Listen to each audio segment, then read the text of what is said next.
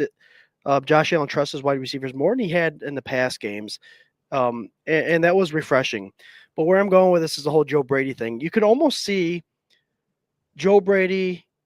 There were a lot of calls I did not like, but there was a particular a play where we had Ty Johnson or James Cook, I think, in the flares, and Josh Allen totally ignored him, which is a mock. I get Josh all the time. He has a hard time making reads sometimes, although he's our MVP. It almost like that Ty Johnson pass that he threw, that he called in. There was no one else going out for a pass. Yeah. So it's almost like Joe Brady dialed in. Listen, you are throwing it to our running back on this play, and look what happened. We had blockers downfield. Ty Johnson did Ty Johnson things. Welcome back, Ty Johnson, by the way. That was refreshing to see him a part of that game. But it almost like Joe Brady's like, listen, this is going to work. You're going to make this happen. He made it happen. James Cook out of the backfield as well. That was a wonderfully set up play. He snuck up in between the tackle and guards and was able to beat the linebacker for a deep ball. It was nice to see the running backs get involved in the pass game down the field rather than a screen. So wide receiver core stepped up. Shavers long touchdown pass. Gabe Davis, a trustworthy wide receiver. And Joe Brady throwing in there some confident plays. He's not there 100%, but I saw some adjustments that were refreshing and scored some touchdowns. So I'll give it that. I love it. I mean, we could talk about this wide receiving core all damn night. I don't necessarily know if the Brady thing, like with Ty, if that was like bottlenecking Josh to make him throw that ball. I think maybe Joe Brady is just that kind of like irresponsible play caller. You have one option. That's like, that's it. This is all it is. And it's all or nothing. And hopefully it works. And it did. And it was great. And as much, I'll get into that. I don't want to be negative right now. I'm not going to be negative. These wide receivers, they showed out, man. I'll take them. Shavers, man. Shavers was the man. What a coming out party. What an anti-Coleman story. Yeah. What a dude that has just clawed his way through the top. You talk about Buffalo DNA, McBean DNA, the guys that they look at who want to be there so badly that they claw their way up to the top. And this dude got the game that he absolutely deserved. I loved that touchdown catch. We were having fun in the messenger. Jerry was like, he didn't like how he caught it. And I was like, that is some bougie post-drought kind of like Bills fan shit to say, because like, Are you thinking I don't underneath? care He how should he have caught pocketed it. underneath Jared. Low ball. Put your Yeah. hands. Yeah. body catch. There you Yeah. go. He caught it. He was just showing off. He caught man. it. That catch was too easy. It was going to be behind his back, but instead he decided to reach out and grab it. No, man, that catch, the one where he tried to hurdle the guy, that was kind of funny. I'm glad he didn't get wrecked on it. Yeah, man, that part. I think. Well, I can scroll it up. I got it right here. Let's see. Oh, I'm on the wrong team. Oh, there you go. I like how There you go. he's Yeah, deceiving. 90 He's a yards for tall touchdown. guy. He's a tall guy. Yep. So he can do that back shoulder catches or go up Yeah. after it. But he's also a 4.344 sprinter. Mm-hmm. With that You may had a be lot of something- fast guys out on the field there, Yeah. man, and they took advantage of it, and it showed. Like, where has that been? Like, I know Gabe is new. Hardman only got one ball, like bombed his way, which I love that they came out and bombed it to him deep to show him at the beginning. But then I love more that they stayed on it and they didn't go away from it. And that'll get into my negative or whatever. But like Shavers, huge play, huge touchdown. I love McDermott said in the presser, turned right around, special teams. You know, it's one of those things that like this dude does not care. Obviously, he wants to be the guy with almost a 100-yard game and a TD, but he'll go out there and wreck a guy on special teams, and he'll do whatever.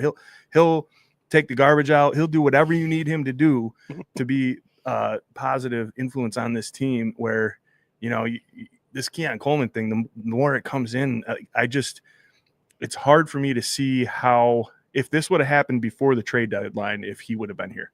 Right. So anyway, I think we all picked wide receivers. It was an amazing day. Honorable mentions. How about Josh Allen? Yeah. Put the team on his shoulders. Yep. I mean, the guy is just, he's an animal.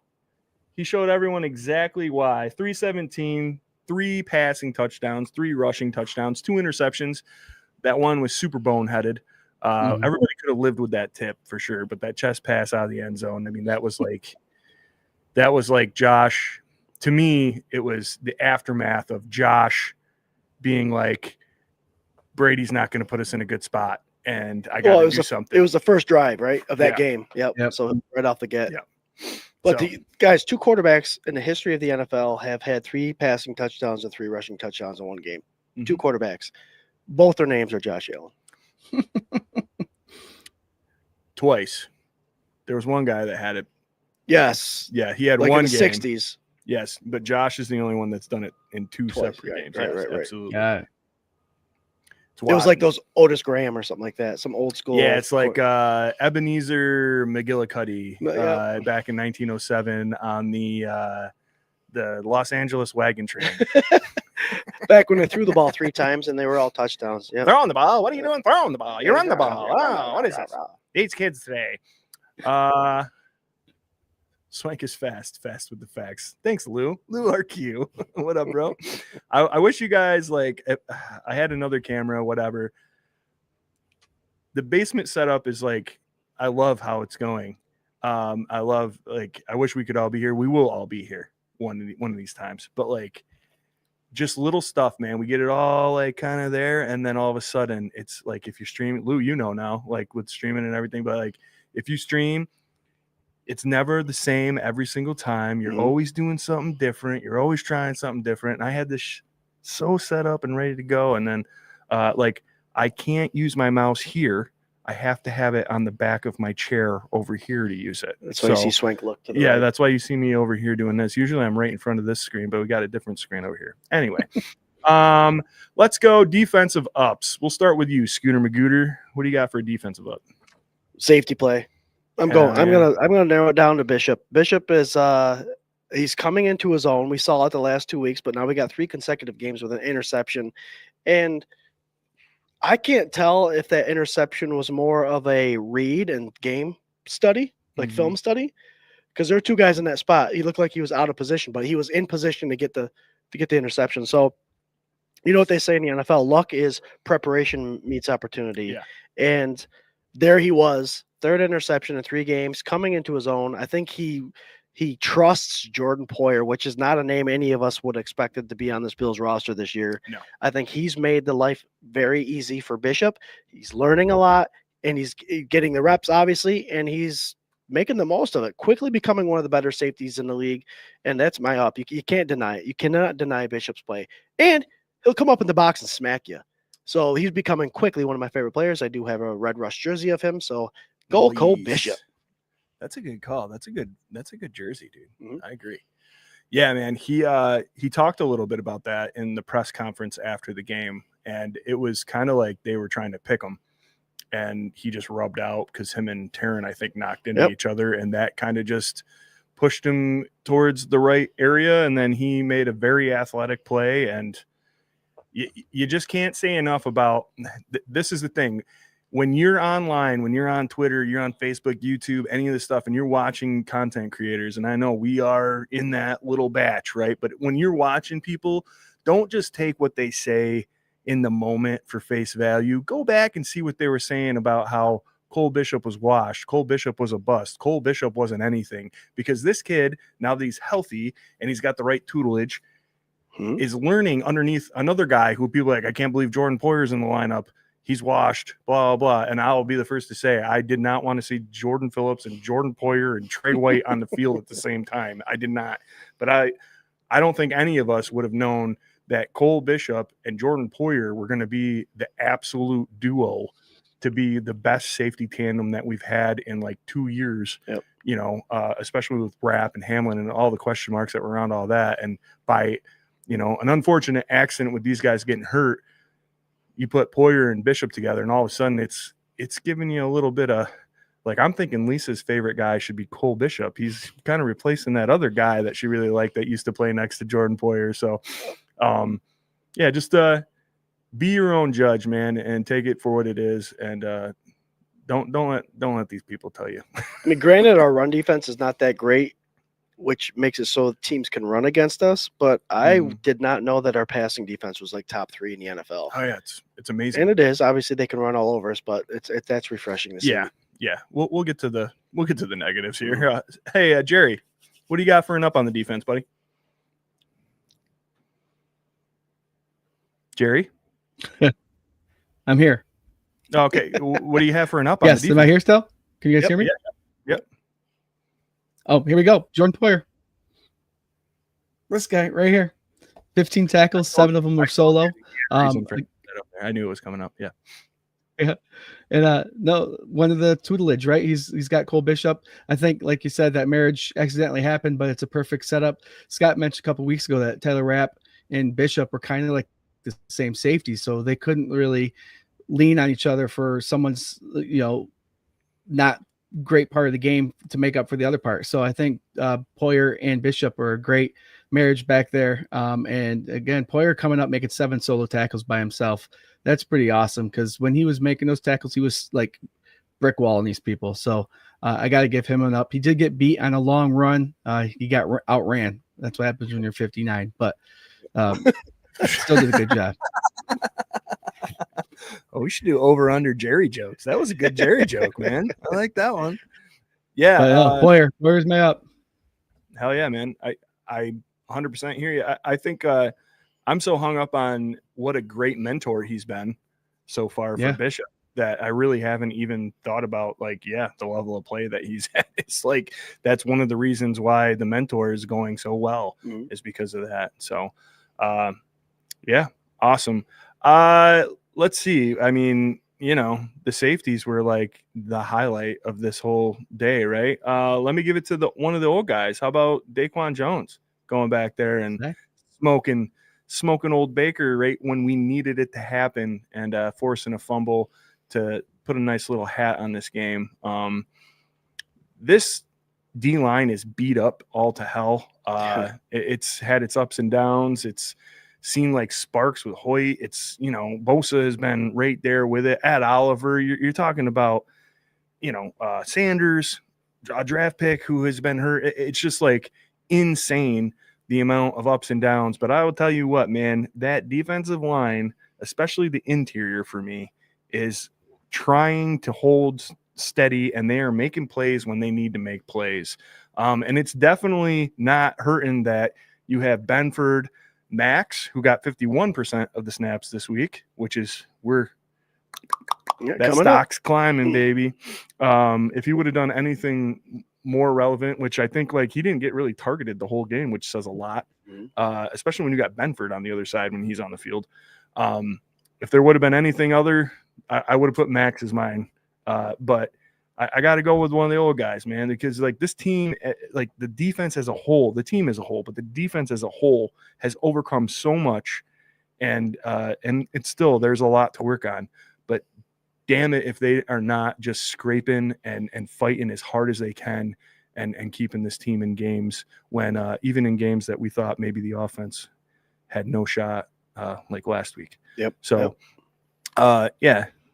Good for him, man. Good for Daquan for doing that. And let's move on. I heard Pete Carroll mention this, guys, and this is something we can add into our repertoire when we talk about, obviously, statistics.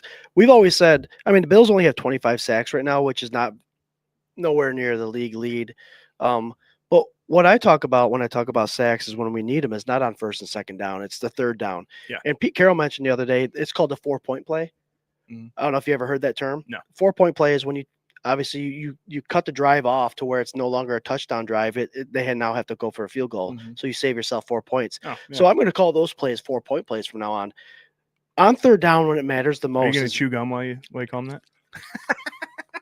But when they're on their side of the 50 and you get that 4-point play, which is the third down sack or that third down tackle for a loss, that's very important stuff. And that's when I'd rather see a sack. You get players like Garrett who had that 5-sack game, but they still lost. Yeah. Well, it's because those sacks were happening on first and second down. They can get their yards back and get that first down. We need to continue those 4-point plays or those sacks when it matters, and that's what Daquan got that sack and that fumble. It was that opportunistic, and that's when it has to happen. That's when McDermott or Babbage, whoever's calling the defense, needs to hone in on the perfect play call on those third down plays. Yeah, I like it. Absolutely. I think it was huge, especially that turnover, man. Hold them to 3. Huge. Yep. Huge. Like this defense buckled down and bend but not broke on that kind of instance. We'll save special teams till the end. Let's flip over here. We'll go reverse. Defensive downs now. Let's see. We went Jerry first and Scott first. So I'll take the low hanging fruit, dude. The running game. Running game, dude. I don't know what we can do right now.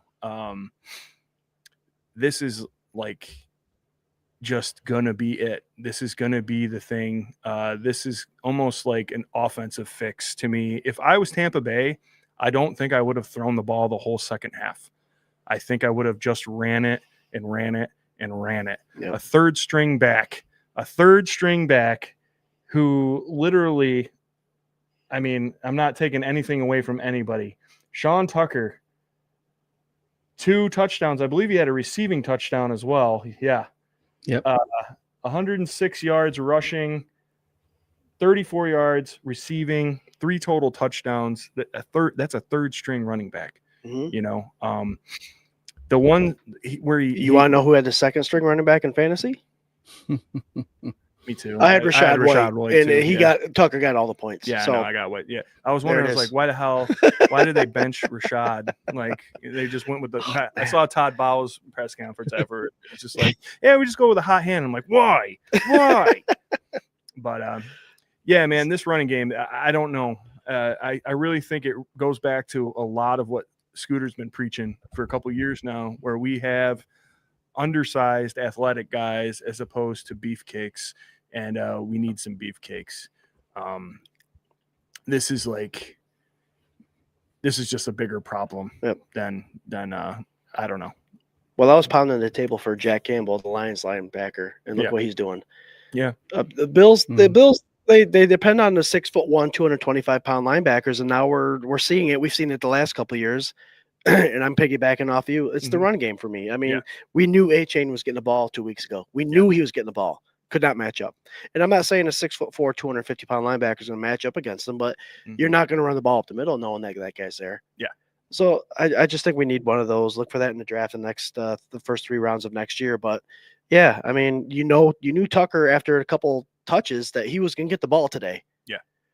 Well, I think it really is like you got to sell out early to the run. Like, I think you got to trust that your secondary is going to do what they need to do.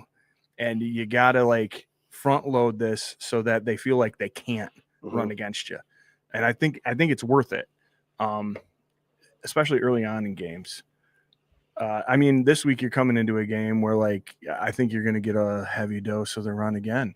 This is a great kind of like test, a kind of like shore it up against this team. You got Nick Chubb. Well, we'll be fine. I have Nick Chubb on fantasy. So we'll be fine.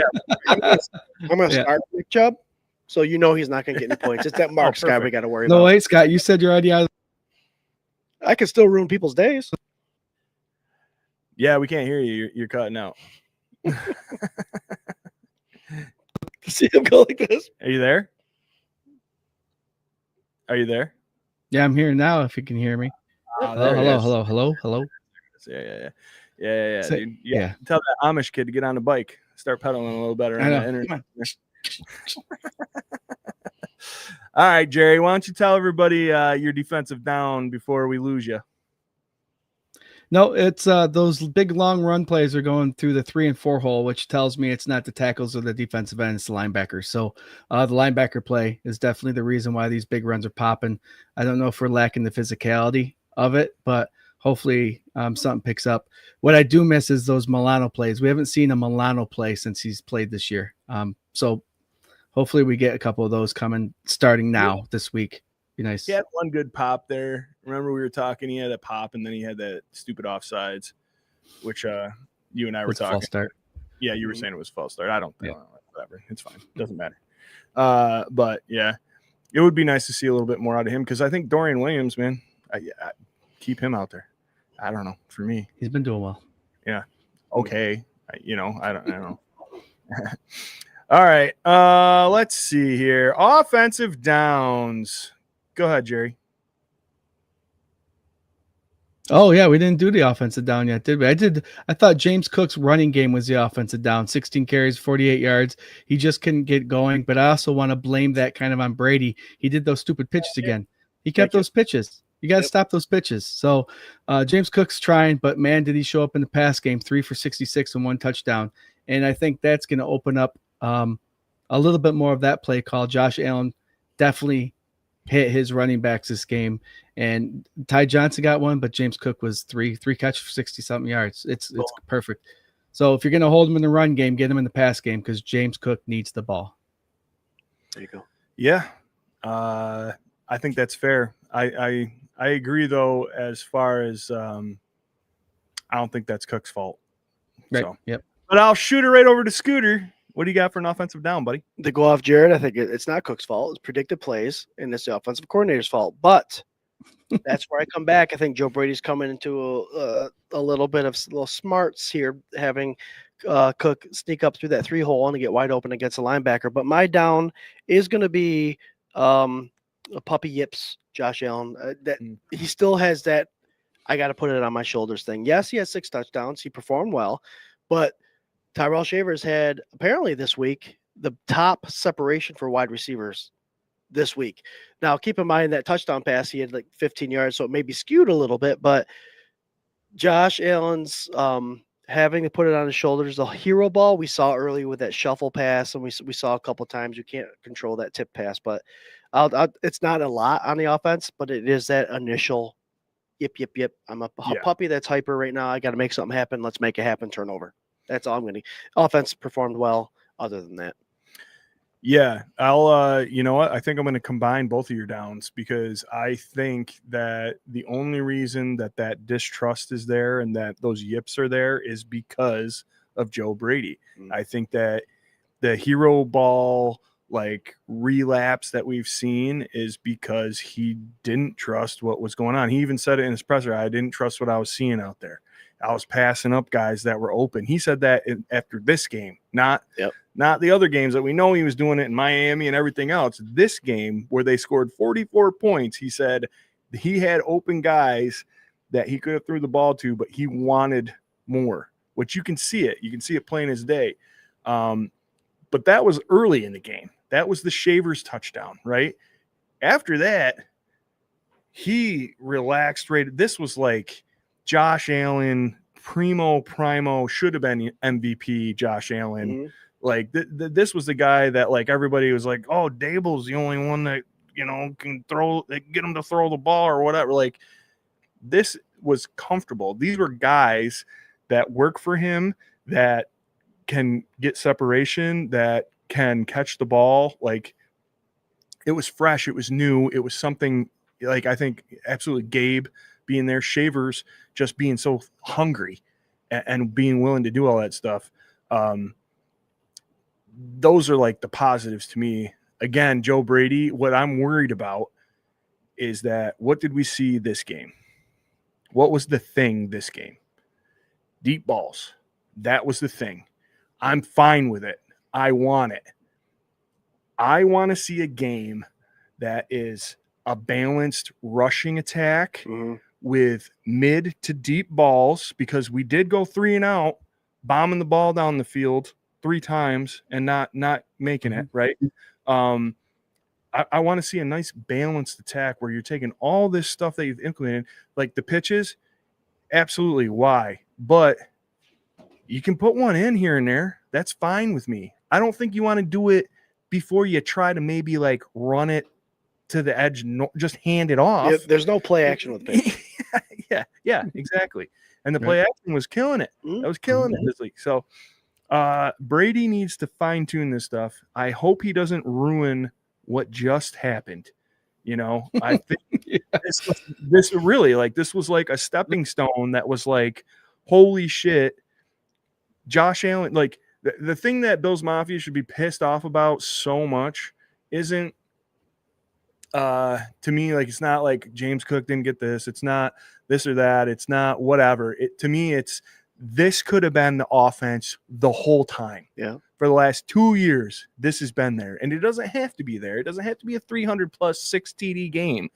But what they haven't thrown a long ball, like not until the Atlanta game when Palmer got hurt did they throw a ball longer than 7 yards or 15 yards or whatever.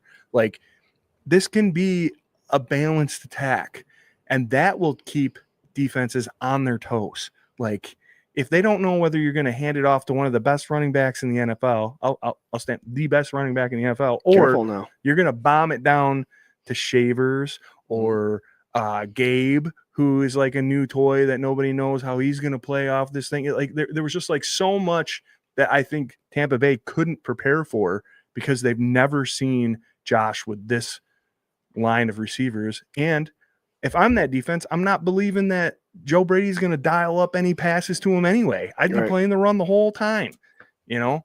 So I don't know. I need next week. Next week, 2 days from now. 2 days. I need that game. I want to see what Brady's got. See what Joe Brady did this week is what Mark Maddox always says is the coaches set these players up for success. That play to James Cook, and I'll go back to it, was a play set up saying, hey, listen, the way this play is going to work out, you will have a linebacker one-on-one against James Cook going deep. Yeah. We're going to pull the safeties over this way. We're going to have the cornerbacks occupied. You have James Cook one-on-one on a linebacker. Those play, even though it dumbs it down, it says this is the guy that's going to beat this guy. Sometimes that's you don't need players to help Josh Allen out. Yeah. You need plays to help Josh Allen out. and that one helped him out, and he hit him on a dime. And those are the plays that need to set these players up for success. Yeah. Adam, but our offense has been so focused on the bubble screens and bull crap. They need to change extremely. Just keep doing what you did on Sunday. Adam, Absolutely, man. Adam, the Houston Texans are the worst team against the screens this year. Worst team. You know what? If you don't like it, that's fine. Yeah. 2. I want to see 2. Yeah. Okay. I don't want to see. Why? Why do we continuously why Shakir should not have negative yards. Yeah. Give me a break. This is one of the most dynamic slot receivers for the last couple of years in the league, and you can't draw up anything. But every defense is scheming for Shakir. They are. Oh, fine, but he's not good enough to get separation off or do anything.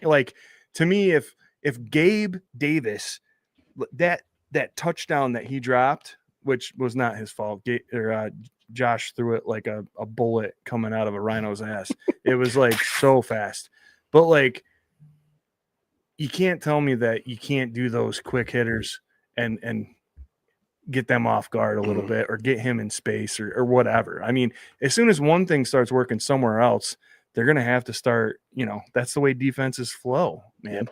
I just think there's no way for all these weeks there have been slot corners that have been so good, and linebackers that have been so good to completely blanket and take Shakir out of it.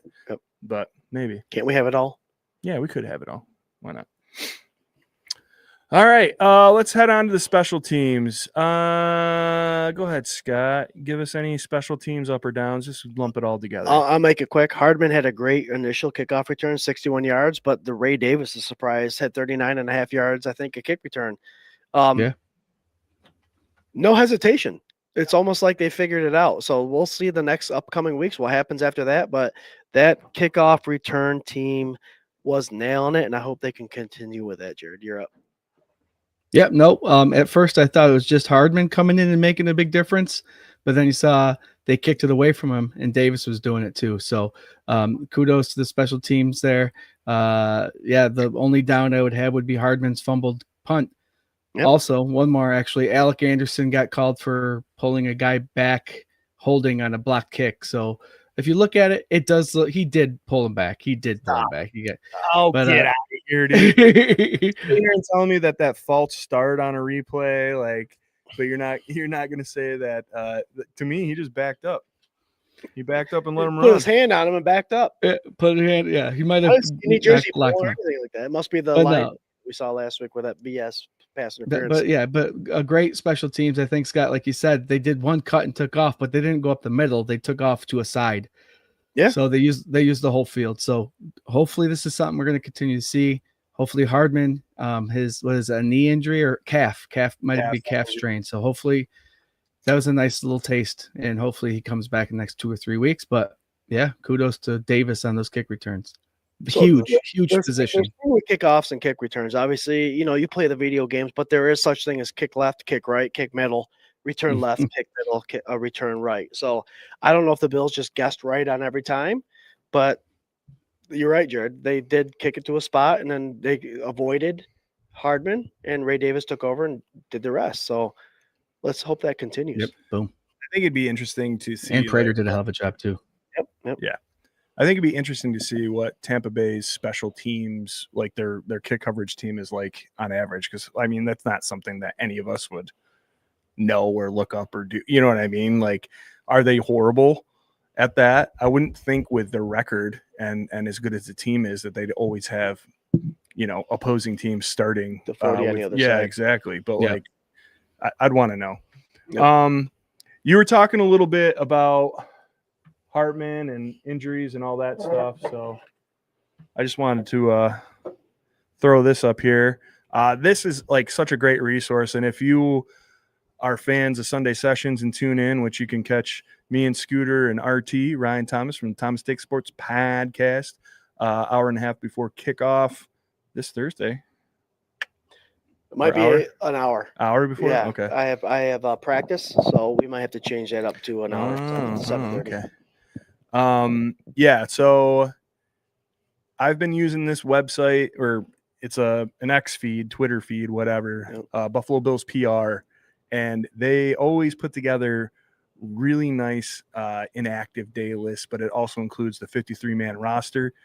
So go follow Buffalo Bills PR. This is the injury report that they threw up. I thought it was interesting. I wanted to kind of talk about it. These are both walkthroughs, yesterday and today. And if you're looking at this list, it is scary. Can you read that, Jerry? You got it? Mm-hmm. You need your cheater? Limited. Yeah, I'll go ahead. Benford, groin, limited. Bernard, ankle, limited. Bosa, limited. McCole Hardman, DNP for both days. These are all walkthroughs, though. So I'm wondering if there's a little bit of Belichick kind of stuff going on here, right? Yeah, the injury report, anytime they get any kind of treatment, so if any of those guys had to go in for a massage to relax a muscle, that's got to be documented, and that is considered an injury report. Well, yeah, and the Ravens just got hit with a huge fine. For kind of trying to mess with that a little bit. So, yeah, if you're looking at this, it looks real scary, I think. To me, I was like, well, who cares? These are all just assuming what they would be at. And if they were at that Monday, they'd probably be at that Tuesday. Mm-hmm. So it's just the same thing. But the thing that worried me about this whole list is if you look at Matthias, he's literally the only one on this list that had a different designation for the walkthroughs. Mm-hmm. Monday he would have been a DNP. The next he's limited. And to me, I'm like, well, if this is just copy and paste, why would they elevate one guy's status and not anybody else's, right? So, and maybe it's just head game stuff, and I don't know. But yeah, that's quite a list right there. I wouldn't be too scared about the limiteds. I think, they'll probably have a decent practice tomorrow, which is wild to me that they wouldn't do the walkthrough tomorrow as opposed to today, but whatever. Oh, see you later, Jerry. All right. His computer is beautiful. That's a Christmas gift, I think. There you go. Nice little reliable. Right, well, a reliable computer. Yeah, that'd be nice. But yeah, I mean, I think I'm not too concerned with that. A lot of those injuries are injuries they had the previous week that they were active for. So, like I said, if they get any kind of treatment, if they have to wrap it, if they have to do anything like that, then they have to be considered something to be documented on the injury report. For sure. All right, let's change focus real quick to this Texans game. I know it's getting to be 9:26, guys. Sponsored by 26 Shirts. Go to 26shirts.com. See what all the fuss is about. The hubbub and the fuss. The hubbub and the fuss. Give them all your money. Great things. New York families in need. Awesome. This is the Houston Texans depth chart from our lads, which is a site that Scooter Magooter turned us on to. Yeah, they're pretty good about keeping this stuff updated. Yeah, it's pretty awesome. Yeah, we're facing a beat-up Texans team that really, I don't know, just has not – they're still in the hunt, sadly. A team whose defense has bailed them out a bunch of times, but a handful of their wins are because it's the defense handled their business. Yeah. You got, I don't know. I think Stroud's already been ruled out. Yep. Where else was I going here? Running back wise, Chubb's healthy, but he's lost the starting job to Marks. Marks, I'm hoping, is going to be very dynamic aside from this coming Thursday because I have him on my dynasty. Everyone else has to pull their weight. Yeah. I don't know, man. It's an interesting kind of matchup. It feels a little trappy to me. I don't really believe in trap games, but I think this is one of those games where I want to see the Bills be the team that we know they are from last week. I want to see them be confidently dominant. So why don't you tell me, Scooter Magooter, since we didn't do an over-under on Jerry disappearing, but if you picked the under, you're right. Why don't you tell me what you think our offense has to do this week against this Texans defense to get the job done? So I just mentioned that their defense have kept them in games and potentially have won them at least 2 or 3 games. I saw a lot of stats out there, and I mentioned before when talking about Joe Brady and his screenplay that the Texans are one of those teams that does not defend well against the screenplay. So there's a lot of things going on here. Josh's history playing the Houston Texans, I think his record is 0-3. They have not done well against this Ryan's coach defense. So the Texans have our number at this point. So offensively, we gotta show. And you said trap game, Swank. We lost to the Falcons. We lost to Miami. Both games we should have won. Sure. Considering you've watched the other games that they played, and they're horrible looking teams. This has got to be one of those games after we just came off that victory over Tampa Bay. 3 weeks ago, we beat Kansas City. Let's show the dominance that we should put upon other AFC conference teams and dominate the Houston Texans by at least three scores. So offensively, I want Josh to kind of relax.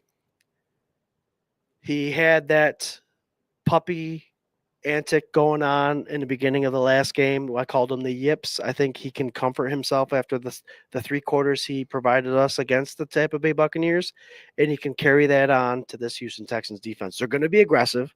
They do play a zone defense, so we're not going to rely on man-to-man beating. We're going to rely on some guys finding some zones and becoming wide open. So he needs to take what the defense is giving him. Houston Texans are a team that have 26 sacks right now in the season. They are a team that could potentially get to the quarterback quite a bit, but it has not provided it yet. So he's got to be careful with that. So extend those plays like you can, Josh, but you have to make quick decisions, especially against the zone defense, to throw it in the open area and get these wide receivers open. Another stat line, Swank, they do allow quite a bit of yards yak. So this is falling right into the Khalil Shakir stat line. He had a bad game last game. This will be a game where he can shine. So Josh Allen, offensively, find those zones, find those open areas, get your receivers the ball because we have a bunch of yak guys now. Yeah. I like it. I agree. I just want to see a nice, well-rounded, balanced attack. I know for some reason as a fan base, we hate that. We hate that saying. We hate balance. I think it's the one thing that's been lacking. Like this whole season, I think Brady's kind of like a one-trick pony. And I say that loosely, knowing that he's really like a 3-trick pony. Like there's 3 plays that he will, if he could, he would call every single down, like in a row on a rotation. And I just don't think you can win like that in this league. I know we talk about like being better at the play than the opponent, and inflicting your will on them and being tougher. And I love all of that. But I also think that professional defenses, coordinators, players are too smart to not know what you're doing all the time. That wide receiver screen, I would be fine if we did not do that again for the rest of the season. If they're bad on the bubble, let's throw it to a running back. Let's throw it to somebody else and get it. But like, please just don't put Khalil in motion and then, like it's so predictable. Let's hope the Texans over prepare for the screen. Yeah. And then we don't use it. Yeah. And then you just bomb to Shavers and Gabe all day. There you go. I'm into that. For me, man, I think getting this run game established right off the bat, maybe not, again, so predictable. Maybe not those absolutely 100%. Oh my God, I know exactly where he's handing it. Like I call it to Sarah every time. Like I swear to God, it's going to be. It's 1st and 10. Yeah, it's 1st and 10. Pitch. It's going to be a pitch. It's 1st and 10. It's going to be Cook, like up the gut. Like get a little more creative than that. Like you have good players on this team, and you have good. Like it's almost embarrassing for me to the defense to like play so vanilla like that. So let's kick it up. Let's get a little mix up going on here. And I'd like to see the tight ends get a little bit more involved. I know we got Kincaid. He's probably not going to play Thursday. He's up in the air. But man, Knox came up huge with a big catch. That rookie, man, we can get that rookie in there. He's caught a couple balls. He's a good blocker. I'd just like to see a little bit more of that, I guess, too. Yep. So mix it up, get it done. Put 60 on these bitches. What do you think about the defense? What do we got to do defensively? Like I said, Swank, the defense for Texans have bailed out the Texans as far as winning games. The offense does not have a lot to provide, but our running situation is an issue. Marks is an impressive running back, rookie running back that is putting up the numbers. He's one of those guys is going to get the touches as far as running goes, and that the running back is looking his way to pass the ball. So he's one of those obvious choices. Watch this guy. But we also got to watch Nico Collins. Yeah. An amazing sideline receiver, can do it all, red zone wide receiver. So defensively, to slow all that down, Swank, you got to get to the quarterback that's making a second start. He's played 3 games. He's making a second start. You got to get to Mills. 26 sacks, 25 sacks we have this year. That's just over 2 sacks a game. I think this is a game where we get 4 or 5, but it's more than just that. It's the pressures. He's not a guy that's going to take off and run and get 20 yards on you. So where I believe our corners can defend their perimeter wide receivers well, let's create some pressure to have them force the balls. And I think the Bills would have the advantage with the 50-50 balls, especially the way Bishop was playing. Our safeties are getting back in that deep zone. You're taking away that sideline. So create pressure, make it miserable, obviously contain the run game because that's been an issue all year. But if you can do that, then you're coming away with a victory, and Josh Allen will have the ball a lot, and you'll be scoring 60 points. I'll tell you, with Benford, Harrison, and Bishop, play man. You could do that. Play man. I play man for the first quarter. Dalton Schultz, their tight end, is injured right now. Yeah, and he's their big, second go guy. Yeah. He's a big producer for them. Mm-hmm. Like I said, man, I think sell out to the run. Prove to them that they can't run against you. Sell out for it and trust your guys in the secondary to do their job. And I think that would just set such a good tone if you could really shut the guys down. You shut the wide receivers down, and then you shut that run down, and just make Mills miserable. Make it so that it's so hard and force them into a situation where they're behind by 2 scores and they can't run it. Yep. And just, I think then you open it all up, and it's just a beautiful recipe for like a nice day that all of us want to see, right? Where it's like, make them one-dimensional. Yeah, absolutely. Yep. So, all right, let's get into an X factor here, and then we'll do some score predictions. We're running a little bit over, but Scott's at my house. I wish he would have brought a sleeping bag and his pillow, and he could have slept over. Guys, hit us up with your X factor. Go ahead, Scooter. What is your X factor for Thursday night? Pressure on Mills. I always say this when you don't have a lot of time when you play these quarterbacks that come in and they can say there's an injury last week or the week before, and you don't have a lot of film study. This guy's played 3 games. He's started 2, but he's still the backup, and he's still not CJ Stroud. He's still a guy that can crumble under pressure. So if you start off, we've said it time and time again, you bring pressure up front, linebacker's job easier, corner safety's job easier. So the X factor will be whoever's calling the defense, McDermott or Babbage. Bring some blitzes, bring some stunts. You don't have to get home today or Thursday against this guy. Just create some pressure, have him loft some balls, have him shortcut some of these overthrows, and you'll come out with some interceptions again. Maxwell Harrison or Bishop, another interception this week. I like it. I love when these young guys are getting interceptions. It's been like either Cole or Max or both. Yep. For a couple weeks now. It's beautiful. I'll go ahead and flip it and say offense. I want to see James Cook with, let's go 100 and a tutty on the ground.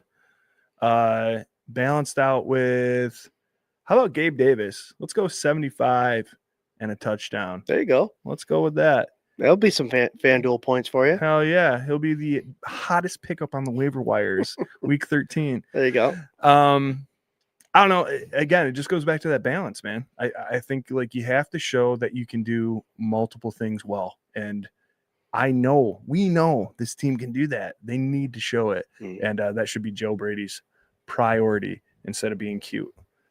Maybe the X factor should be no cuteness. There you go. Yeah, that's the blanket one between me and Scooter. What do you got for a score prediction? I do have a feeling this will be the game that the Bills show their dominance. It's about time. We beat those tough teams. We lose to the easy teams. It's that time of year where you need to put your foot down and score a lot of points and play some good defense. So I'm going 42-17. Damn. 42-17. It's just the stars are lining up. We can't win there. Josh Allen has a hard time there. Things have been weird this season, so might as well have that flip on them too. So big win. Now listen, I don't want to call you a homer because the last time that I saw the Bills play the Texans, you and I were at that game. Oh yeah. And if you would have called a shutout, you would have been a homer. But goddamn, it was a shutout. I'll tell you that, boy. Yeah, man. I think this is one again. We've been waiting. We're hitting a good spot. If you can stack 2 weeks together of dominance, not that last week wasn't hard, but I mean offensively just dominant, just did what they wanted to after those first 2 drives all day. Was never worried about them scoring. Never after those first 2 drives.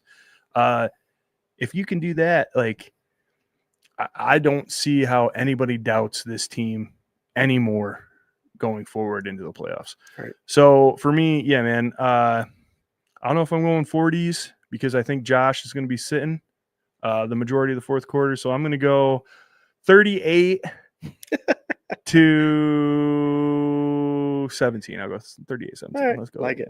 Like it. Yeah. Now, you talk about the homer thing. It's about time the Bills put their foot down. That's why we're going this way, fans. I know, man. I know. They put their foot down and show their dominance, and let's just start taking over. Cookie's got 34 or 35-24. All right. Corey 42-20. All right. Adam's got 35-10. I think we're all in the same kind of ballpark here. Wow. There you go, Brasco. Hell yeah. All right, man. 802 of you tuning in live. 940. I think we're going to hit you with our final thoughts. Thank you so much for tuning in. We are part of the Buff Fan Base Network. Super proud to be. As such, we are sponsored by 26 Shirts. Go to 26shirts.com. See what Del Reed and the gang got going on.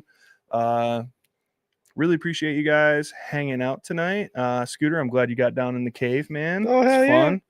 Yeah. And It's a good time. yeah, hit us with your final thoughts in the comments. Oh, you know what? I'm sorry, Lori. So I don't know if this is going to work so hot, but I'm going to try it. My bad. We do have Eli's winning picks. lockdown tonight. It's a little different tonight, but I'm going to try and get her up. Eli's winning lockdown. This Thursday at 8:15 p.m. Bills versus Texans. Not gonna lie, I actually forgot about the Texans' existence, but I do have some facts. First of all, the Texans' injury report was very good for us. Even though the Texans do have a legit defense, we're gonna beat them anyways. My X factor is no other than, you guessed it, Gabe Davis. Yeah. And for my Y factor, definitely Shavers. Also, my Z factor, that's really rare to hear from me, is the conditioning team. So we can fix up the players, get all the players slamming onto the field, and crush the Texans. And hopefully, they can get a 50-combo pack meal like they could have done last time. Hell yeah. No, we do have a better quarterback and a better team. Oh, I I have an idea. My prediction.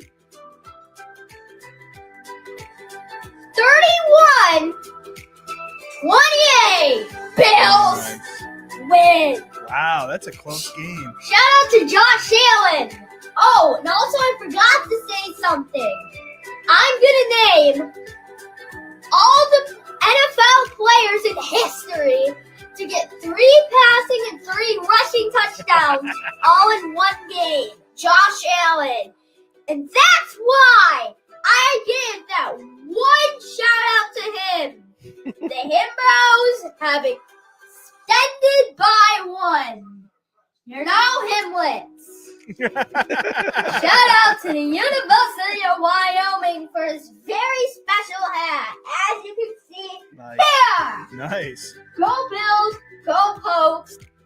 Shout out to 26 Shirts, official retailer of Bills Mafia, babes. And as always, peace.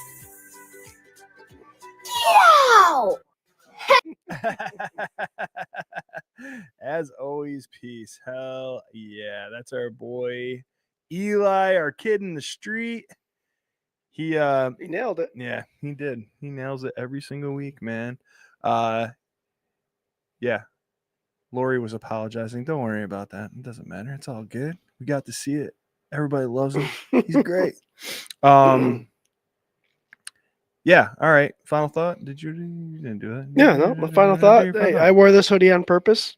It's got the military background, military thing on the hoodie. It's military week. I always preach it's more than just a month. It should be 365 days a year. So salute to service as always. Thank you for those who have served. And that should all say with itself. My other final thought is we say it all the time, and we don't just say it to say it. We appreciate you guys tuning in every week, taking the time to join us on 24/7 Buff and Williams, the K Gun Report. And we do appreciate you, the continued love, the support.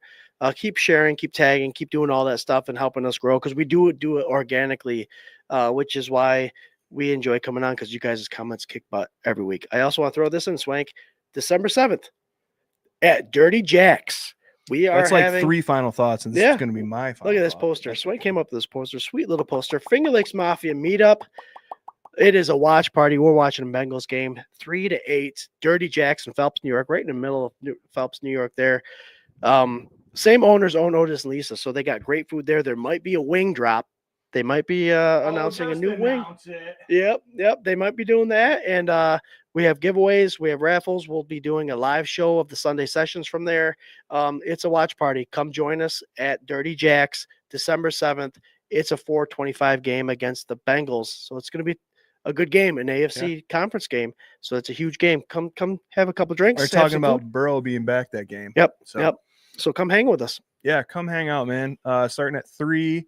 We have an Epinesa signed jersey that we're raffling off. We're going to do some giveaways of some 24/7 BF gear. We'll probably talk 30 Jacks into giving away some shit too. It'll be a fun time, man.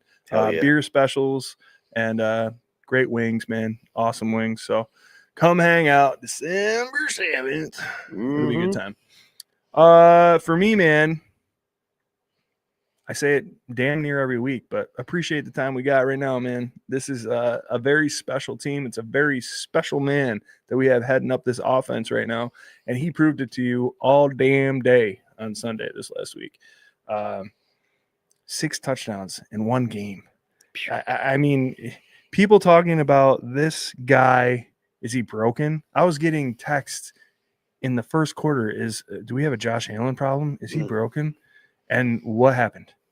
Like, what happened was exactly what we all wished would have happened for 17 years, where somebody would wake up and realize, hey, what the hell? I'm a great football player, whatever.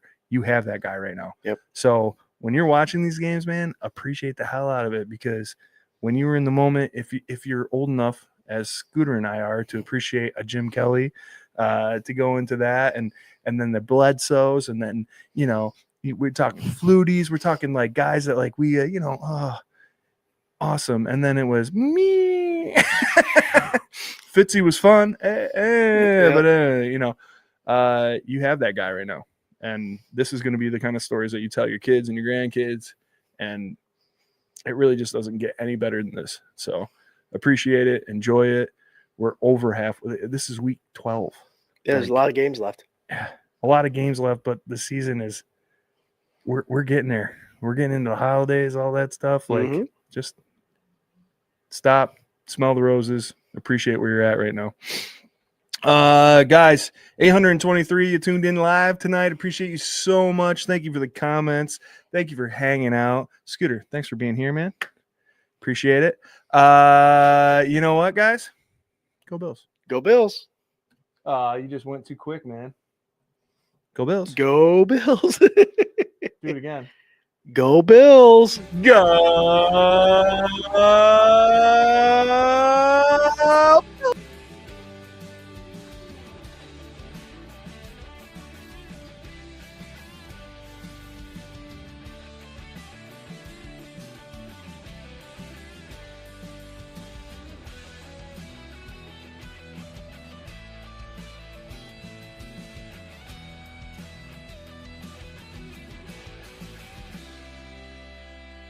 Those baby blue